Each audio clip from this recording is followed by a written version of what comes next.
চট্টগ্রামের আনোয়ারায় উচ্ছেদ অভিযান পরিচালনা করেছে সড়ক ও জনপথ অধিদপ্তর সওজ। এতে ২০টি দোকান উচ্ছেদ করা হয়েছে। বুধবার দুপুরে উপজেলার কালাবিবির দিঘির মোড়ে এই অভিযান চালানো হয়।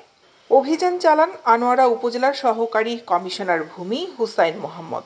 ওই সময় তার সঙ্গে ছিলেন সড়ক ও জনপথ বিভাগ সওজের উপবিভাগীয় প্রকৌশলী নোমান পারভেজ। স্থানীয় সূত্র জানায়, বুধবার বেলা ১১টা থেকে দুপুর ১২টা পর্যন্ত উপজেলার কালাবিবির দিঘির মোড় এলাকায় উচ্ছেদ অভিযান চালানো হয়। ওই অভিযানে ২০টি দোকান উচ্ছেদ করা হয়। দোকানগুলোর মধ্যে ছিল রেস্তোরাঁ, মোবাইল, ইজিলোড সহ বিভিন্ন টং দোকান।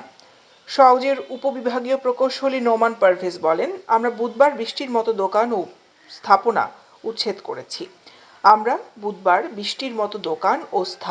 উচ্ছেদ করেছি। শীঘ্রই বিভিন্ন জায়গায় আরো বড় পরিসরে উচ্ছেদ অভিযান চালানো হবে।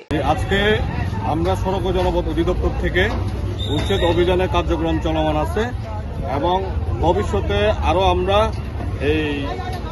নিয়ে আসবো এই বড় ফোর্স দিয়ে। আমরা আমাদের আরো উচ্ছেদ অভিযান আরো পরিচালনা থাকবে এবং বর্তমানে চলমান থাকবে আর কি। হ্যাঁ, এটা হচ্ছে জনগণকে আমরা সচেতন করে দিচ্ছি যে সরকারি জায়গার উপরে কেউ যেন বসবাস করতে না পারে। এটা সরকারের সম্পদ, আমরা সরকারি স্বার্থে আমরা কাজ করে চলে যাচ্ছি। দৈনিক আজাদী নিউজ ডেস্ক।